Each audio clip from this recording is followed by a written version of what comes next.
Hi, this is Vicky from vickycharles.com and you're listening to my podcast. Thank you for listening. The show notes from this and previous podcasts can be found at vickycharles.com/podcast. And if you're enjoying what you hear here, do please share my podcast with your friends so that they can all be as wonderfully knowledgeable and intelligent as you are. This week's podcast is my 6 top tips for Periscope. So let's get on with it.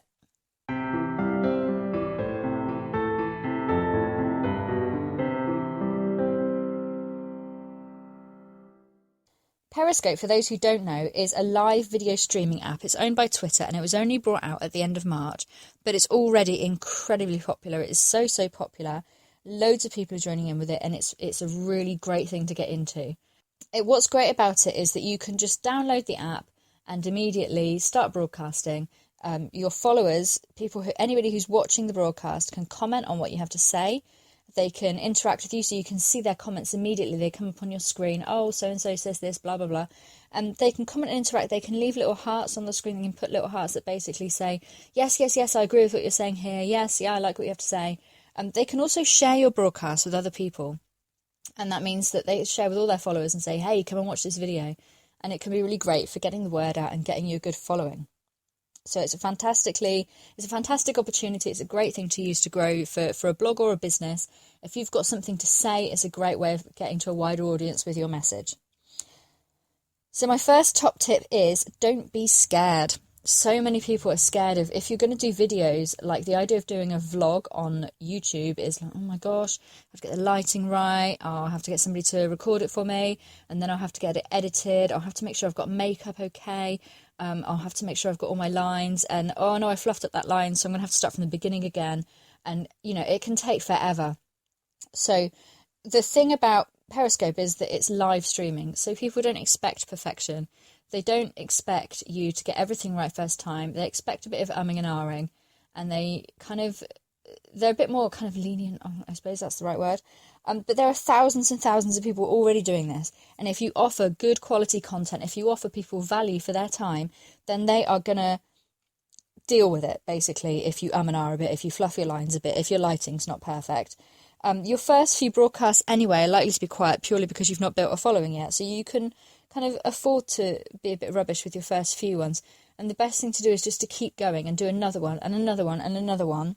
You can always delete the rebroadcast. Normally when you broadcast on Periscope, your recording stays on your profile for 24 hours so that people can re-watch it basically, or go and watch it for the first time.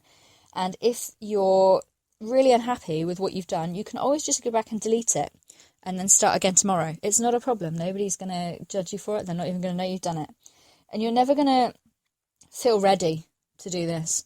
You're never going to think, yeah, now I feel ready to start. You just have to jump in with both feet and get on with it. You can't fix it if it's not there. So the best thing to do is to just start and just get used to it.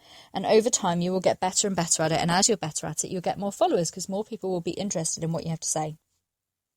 Which brings me on to my second top tip for Periscope. Figure out what your point is. Why are you doing this? So you wouldn't start a blog or an email or a Facebook post, I would hope, without having a point in mind, without having something to say. Don't start your broadcast on Periscope until you know what you're going to say. Otherwise, it's not going to be interesting for anybody to watch. Consider what sort of thing you would watch. Don't scope anything that you wouldn't want to watch, that you wouldn't find interesting and engaging.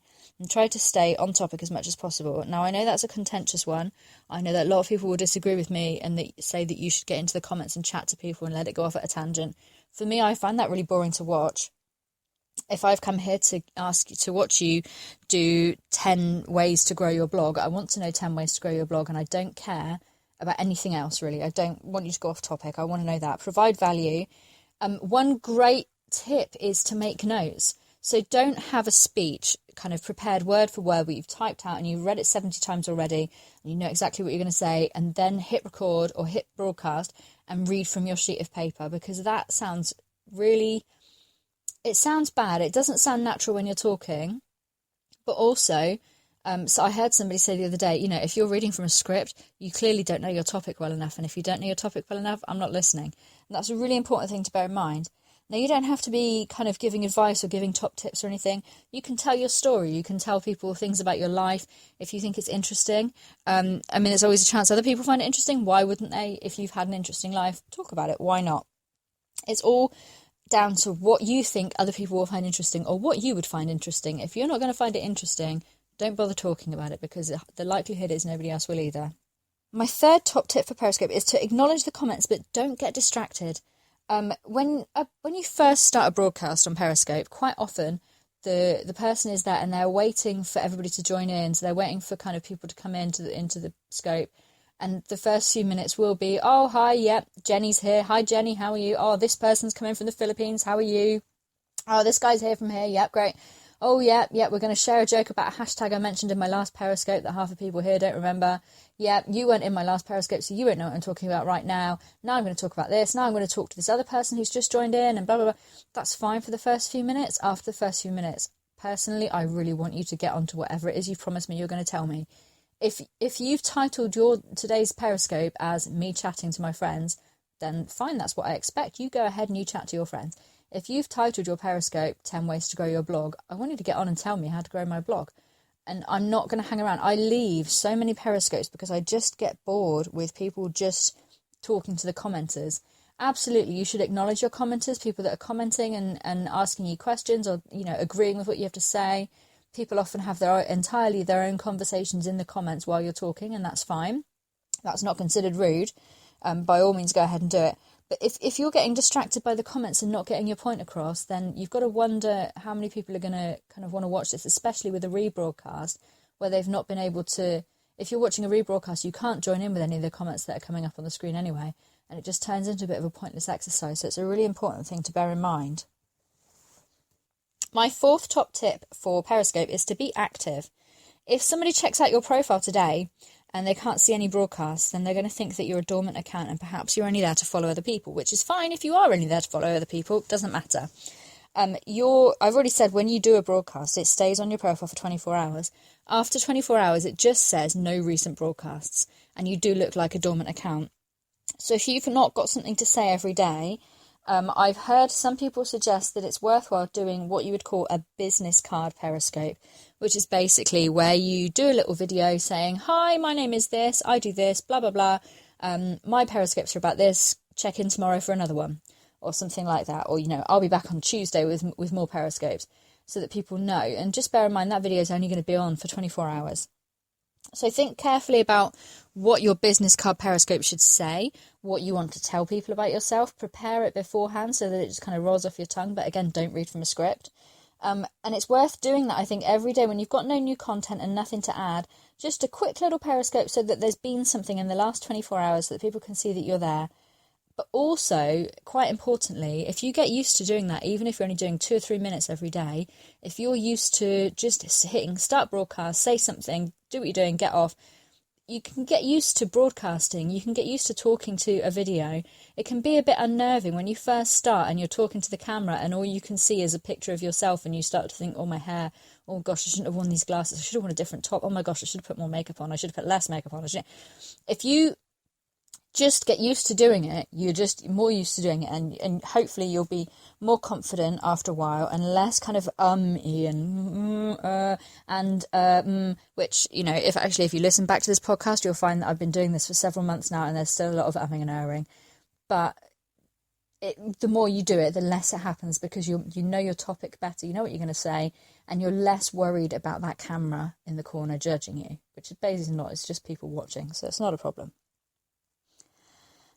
My fifth top tip for Periscope is to populate your profile really well and add a good photo. Now, so about photos, I would say if you have, as you probably should if you're trying to build a brand of any kind, if you have a profile image on Facebook and on Twitter, then you should use the same one for Periscope so that people can clearly see who you are, who they're coming to follow, who they're coming to watch. They can see who it is. In your profile description, you want to kind of tell people what you're going to scope about, what they can expect to see from you, whether there are certain things that you always scope about or you don't scope about, or, beware, I swear a lot, something like that, so people can know exactly what to get from you. And also a link to your website so they can come and check you out if they want. Now, some people will say that you should try and be really kind of Like, don't tell people, oh, I swear, because you'll turn off all the people that don't like swearing. But hey, when they watch your first Periscope and you drop the F-bomb, they're going to leave anyway. So you may as well tell them beforehand and save them the trouble. They're just not your people. It's not a problem. My sixth and final tip for Periscope is to follow other people. The best way to learn what you do and don't like about Periscope, what you want to include, top tips, suggestions for how you can improve yourself, is to watch other people and see what they're doing, see how they're getting on with things. Perhaps they've got... one of the first Periscopes I watched was Dickie Armour, where he showed... I was thinking, gosh, well, I can't do a Periscope because I don't have a tripod to put my iPad on, so I can't do it. And he kind of just tore it all apart, turned his iPad around and said, look, I've got a big glob of blue tack on the desk there, and it holds it up just fine, and then I do this, and here are my notes, and blah, and I thought, oh, okay. So it's always worth watching other people and also interacting with them. Don't just watch in silence. Try and get into the comments, comment on what they've got to say, tweet them, chat to them. People are really open and interesting. They want to talk to you usually. It's always worth kind of getting involved in it and kind of being an active member, like with anything. You always get more out of it that way. So those are my top 6 tips for Periscope. I do hope that you've enjoyed them and found them useful. If you have, do please share this podcast with all of your friends. I would love for it to reach a wider audience. Also, if you've been inspired to use Periscope or you're already using Periscope, I'd love to hear your thoughts. If you disagree with me, do please let me know. Or if there's anything that you're not sure about, give me a shout and I will get back to you. I am on Periscope at present. I'm just trying to get back into it because I kind of dropped it for a little while. So you can find me on Periscope at @SingleMAhoy. The show notes for this podcast and previous ones can be found at vickycharles.com/podcast. And that's me done with. I will be back next week. Thanks for listening.